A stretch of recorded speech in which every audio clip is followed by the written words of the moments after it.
Resume recording. So perfect. I can record them both. Good. I'm going to start. Welcome back. In today's episode, I have a treat for you. We're going to be talking to my friend Rachel Espana, who is going to be talking about everything adrenal fatigue. And she is a certified holistic nutrition consultant and a board certified in holistic nutrition. And her coaching practice focuses on adrenal fatigue. So welcome, Rachel. Yeah, hi. Thank you so much for having me on. This is very exciting. I'm very excited that you're here as well. So first of all, tell us a little bit about adrenal fatigue. Yeah. Adrenal fatigue it involves your HPA axis, which is your hypothalamus, your pituitary, and your adrenal glands. So that is the system that regulates our stress response and leads to the release of cortisol from our adrenal glands, along with other stress hormones. But cortisol is kind of the main one. And so stressors are any real or perceived threat, which is important because so that system, our HPA axis, our stress response was really designed to deal with short-term stressors. And I think the common example that's used is, running from a tiger, like when we were cave women, right? And that was the ideal when our system is operating as it should. We, have the tiger, we run, our stress response helps us run, and then you recover. Your stress response, what it does is it mobilizes energy and nutrients to deal with the stressor. So run away or however you need to deal with it. And so the problem is we're not supposed to be in that state all of the time. But the way that we live our lives now, we basically are. We're constantly exposed to stressors. And, I mentioned stressors are a real or perceived threat. So our brain recognizes so many things as a stressor, everything from emotional stress or work stress, which we recognize, but it's also toxins, environmental stress. Skipping meals is a big stressor. Too much intense exercise. It's food allergies that you aren't addressing. It's negative thoughts, maybe a fight with your partner, or like this year, all of these, all of a sudden having to homeschool your kids, right? So it's our daily lives. It's just constant. And so eventually, that system of communication in your HPA axis gets disrupted and your cortisol ends up getting dysregulated. So that can look like low cortisol. It can look like cortisol kind of in the wrong rhythm at the wrong times. And so that's kind of where you start seeing symptoms of adrenal fatigue. What was your experience? Like, how did you get, so knowledgeable about this? Well, yes. Firsthand. Yeah, because I went through it myself and had to figure out how to recover really on my own. Well, yeah, I had to kind of learn how to do it. But yeah, do you want me to kind of share Yeah, what was your history? Yeah, please. Yeah. If you don't mind. So of course, I'm happy to share this. So for me, I was kind of always a type A, overachiever. And mostly this was like, as I was growing up, this was in school. And so I got straight A's. I never missed a day of school. I pushed myself to excel. And so I went straight from high school, straight into college, straight into grad school. And so I was 25 when I finished grad school and kind of struggled to figure out who I was, right? If I'm not a student, what do I do? If I don't study all the time, like, what am I doing? So I think like looking back on it, what happened is I needed somewhere to fuel all of that drive, all of that focus and intensity. And so between the ages of like 26 to when I hit my you know, uh Like worst, bottom. yeah, when my trigger into my deepest adrenal fatigue layers was about 32. So it was kind of those 6 years where I was pushing myself at work, with exercise, with, you know, a little bit of partying, kind of is where all my intensity went. And through all of that, I ended up with adrenal fatigue, which I'm happy to share more about kind of what that looks like too. Yeah. Yeah. Okay. So What were all the activities that you were doing like that led to this? yeah.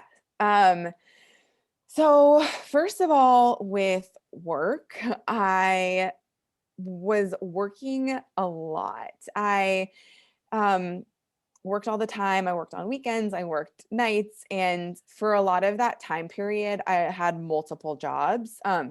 And I worked mostly in fitness related jobs. So there was always a level where I was really passionate about what I was doing, but they were jobs that were really draining, emotionally as well as physically. And just, I really let myself kind of get consumed, you know, in that like working hard all the time. The And grind and the then, hustle. yeah, totally. It was just like, yeah, I felt like this is what I need to do now. This is what everyone does, right? And on top of that, I was staying out late, I was drinking, I would barely sleep. I think I had, not I think, I had a lot of FOMO. So I wanted to be around people. I wanted to do what everyone was doing.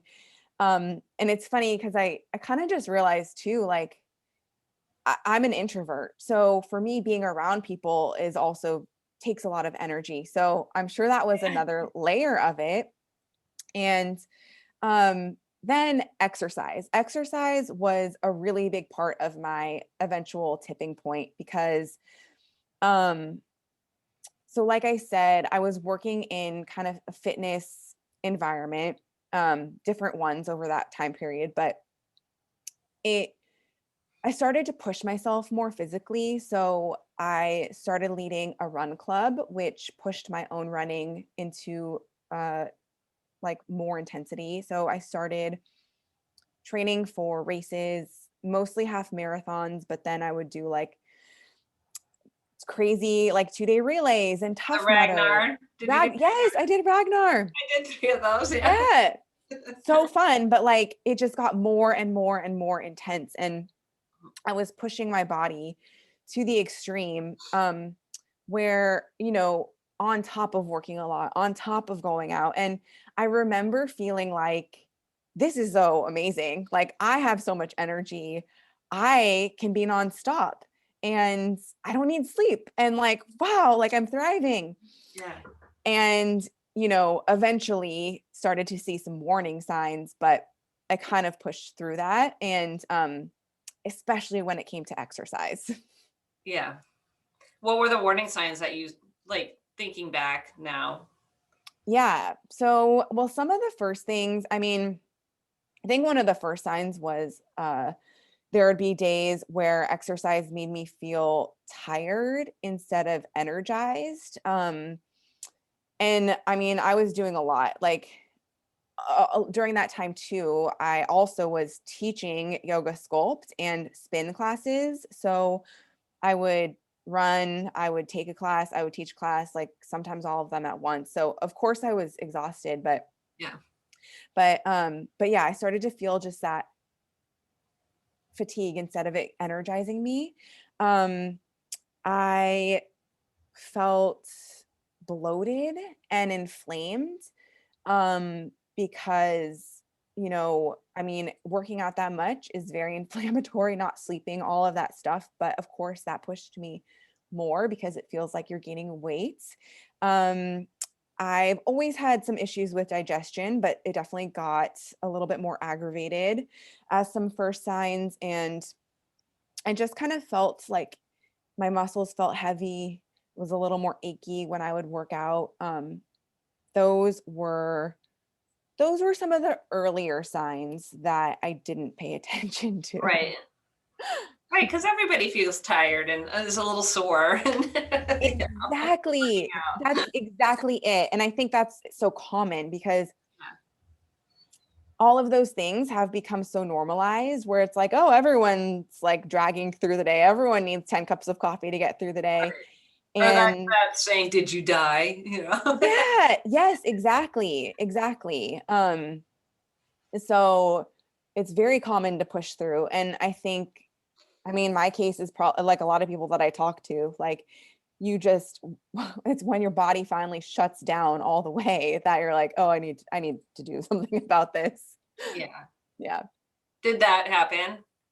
Yes. So my tipping point was I was about 32 and I mean, so I can share this story. I don't know that I've ever really shared it on in public, but You're comfortable. it's yeah. So I mean, on top of all those years of everything going on, but so I went through a breakup, which was at the time very emotional, and I experienced it as a trauma. It was intense. And that same week, I had a half marathon on my schedule. And so I was such a wreck. I wasn't sleeping. I wasn't eating for a few days, which is not my normal emotional response. So I was depleted and I really should not have run that race. But I did because That's I what was we do. intense. And yeah, I was like, let me run through this pain, like this internal pain. So that was a huge mistake because after that, my body just totally shut down. And I mean, trying to exercise after that, my body wouldn't cooperate. It was so frustrating. And then that's when I started to see some signs. Well, I mean, a big one was it's so hard to wake up in the morning and get going. Like I was never the type to press snooze on my alarm. I would just get up and go, but all of a sudden like I was hitting snooze. I was chugging coffee to just try to get out the door. Um it was really weird. Like I never experienced that. Um and then on the flip side, at night, I would be just exhausted. I would have, it feels really hard to find energy to make it through your day. Like you just drag through the day. But Yeah. at night, I would be so tired, my body, like full body exhaustion. I would try to go to bed and I would get this second wind. It's called wired but tired. And your brain just flips back on, keeps you awake. So I couldn't fall asleep. And it got harder and harder to focus. I had brain fog. Like I said, just a lot of inflammation, and that kept, building on itself. Oh my gosh, this one, of course, I always forget, but I lost my period. I stopped getting my period for about a year and a half, and that happened around then. And my hair started falling out. It's just like you feel like you're falling apart, and it feels like things feel crazy. Right. Yeah. So that led you obviously to getting some help. Did you know, like, was that diagnosed pretty quickly or No. were you So this is lucky? No, you weren't lucky. no. Yeah. So this is actually an interesting part of my story, but so I don't remember where I first heard about adrenal fatigue. I think it was just, Google searches or whatever I was doing, but actually I remember it was that wired but tired symptom where it clicked and I was like, Oh, okay, like yeah, this is what it is. This is a thing. So I brought up adrenal fatigue to my doctor and she says, no, that's adrenal fatigue is not a real thing. Basically her point was unless you have total adrenal failure, which is actually like a disease, but unless you have that, then no, you're just stressed out and like it's in your head. And so Um, I mean, because of that, I didn't really do much right away. But I also trusted myself, and I trusted that something was really wrong, and I knew that she was wrong. I just had to figure out where to get the knowledge, where to get the information to recover. Um, so that happened with my recovery actually overlapped. So I went back to school to study nutrition, which part of it at the time was I stepped out of my stressful job role. And that was a really good way to do that. But Yeah. also, I'd always been really passionate about nutrition. So when I got better, it coincided with being in school and learning about this. And first of all, like learning, legitimizing that this is a real thing.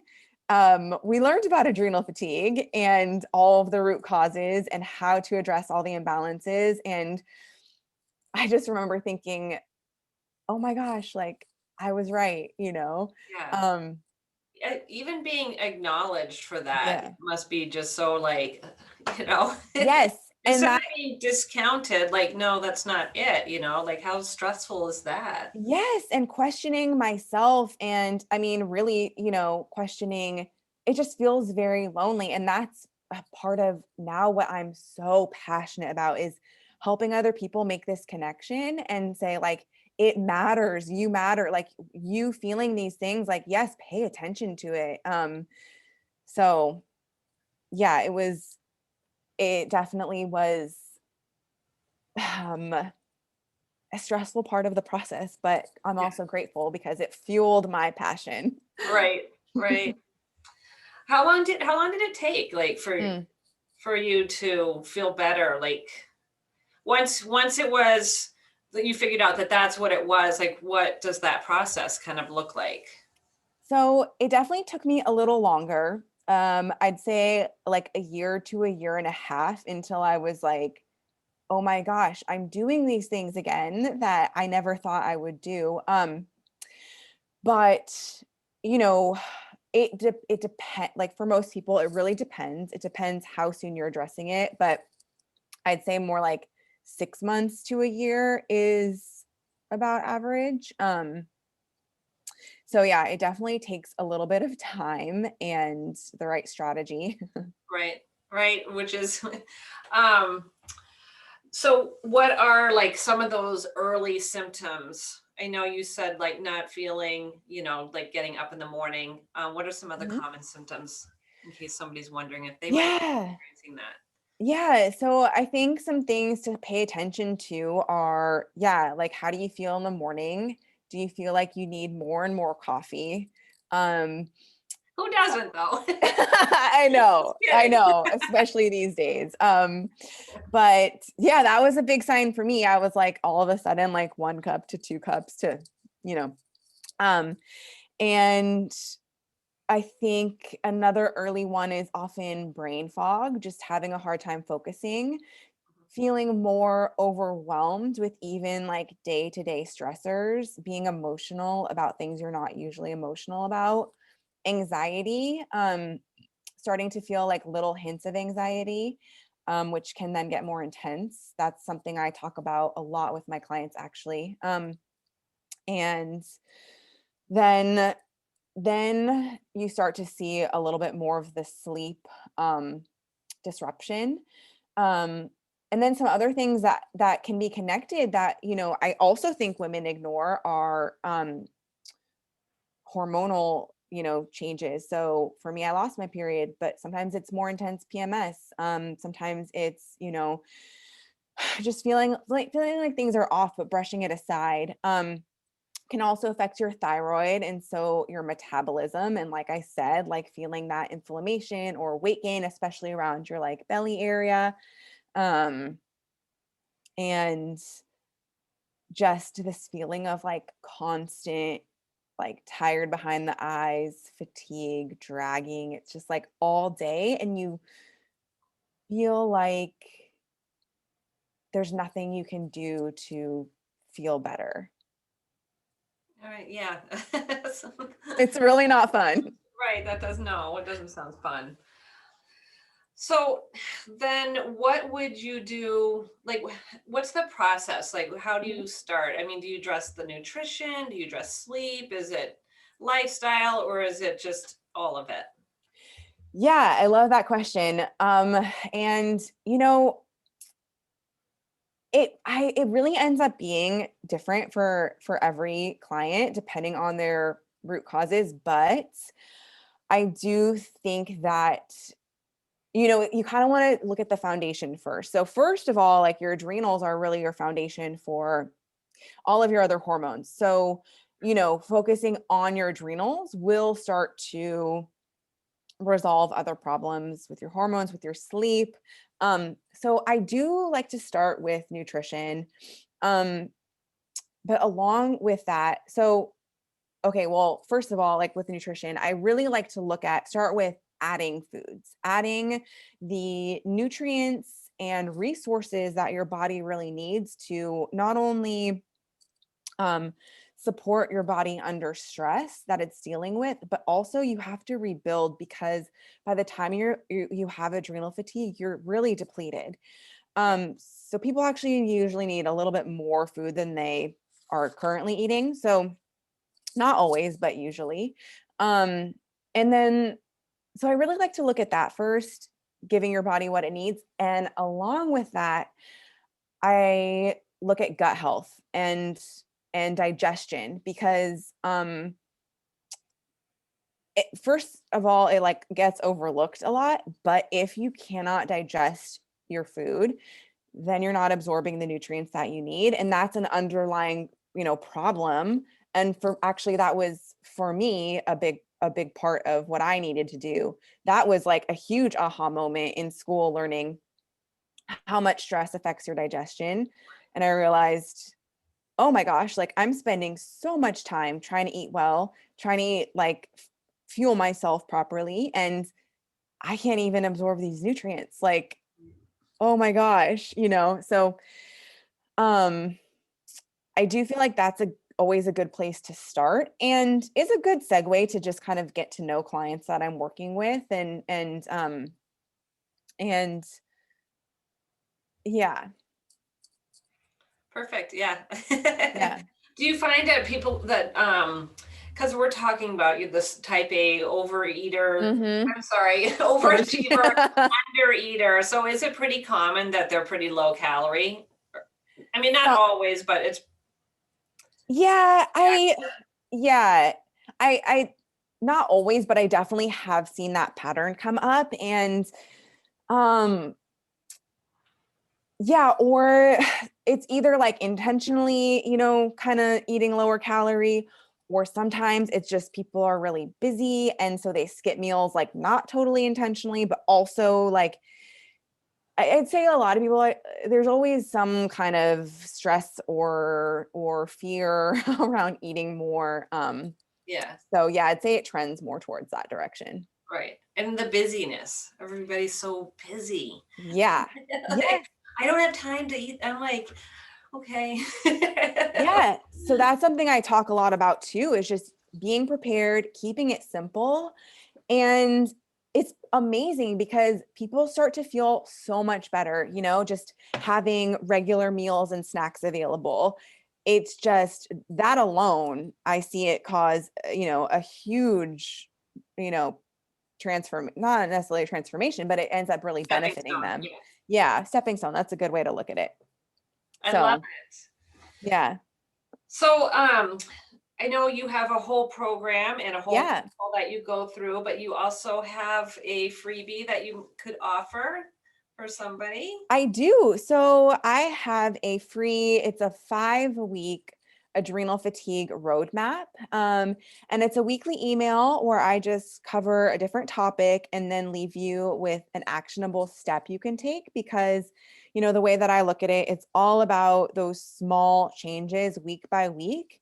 And then I cover too, because beyond nutrition, it's really important to focus on other lifestyle factors, the stressors in your life, optimizing sleep, having the right amount of exercise, and then mindset, those tools, how to, you know, look at your limiting beliefs and all of that. So yeah, that email series is a really good intro to kind of my approach, and will give you really easy steps to get started. That's awesome. So I'm going to link that in the show notes. Awesome. And Great. then if anybody wants, that would be a great place for somebody to start if they think that they might be having this, and then they can explore if they want to work with you further. I know they will, because you're awesome. So Thank you. how can my listeners find Rachel Espana and work with you? Yeah. So my Instagram is always the easiest. I'm at rachel.leanne.wellness. And the link in my bio there will take them straight to that roadmap to sign up for that. But yeah, I love to interact on Instagram, and I'm always happy to chat in the DMs. And then I do have a website. I don't really use it, so Instagram is kind of the best. Okay. But my website is just rachelleannewellness.com. And yeah, pretty simple. All right. Yeah. I'll link your Instagram and your website so they can Great. kind of poke around and get a little bit of more information from you. And is there anything that I didn't ask you that you want to add on to this conversation? Oh gosh. I mean, I think you covered all of the important basics for everyone to know. Um, you know, I think the one thing I always like to remind people too is um, adrenal fatigue, any healing journey, right? There's ups and downs and setbacks, but I think especially with adrenal fatigue, I always like to remind people to just keep going. That's what's most important, because I see that with every single client I work with. There's always a week or two where they just feel like giving up. So whether you're working with a coach or, you know, on your own, just I like to share that reminder. That's why you need, I know with that's why you need a coach. That is definitely one big Coaches need benefit. coaches, because it's like, is this working? This isn't working. And yeah, it's a struggle sometimes. So Exactly. that's a great reminder. Yeah.